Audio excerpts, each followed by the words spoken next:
সেনা অভিযানে নিহত মেক্সিকোর ড্রাগ মাফিয়া নেমেশিও ওসেগুরা সার্ভান্তেস।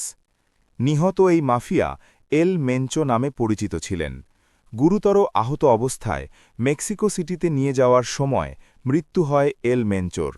সেনা অভিযানে টাপালপা শহরে ৪ জন সিজেএনজি সদস্য নিহত হয়েছেন, ৩ সেনা সদস্যও আহত হয়েছেন। এই অভিযানে মেক্সিকোকে তথ্য দিয়ে সহায়তা করেছে আমেরিকা। সিজেএনজির প্রধান নেমেশিওর মৃত্যুর পর ক্ষোভের আগুন ছড়িয়ে পড়ে।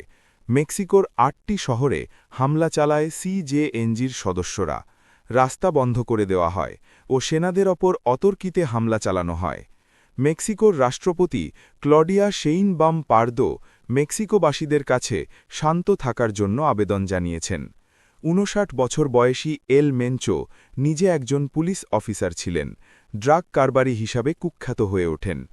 এক বিবৃতিতে মেক্সিকান প্রতিরক্ষা মন্ত্রণালয় জানিয়েছে যে এই অভিযানটি দেশটির বিশেষ বাহিনী দ্বারা পরিকল্পিত এবং কার্যকর করা হয়েছে।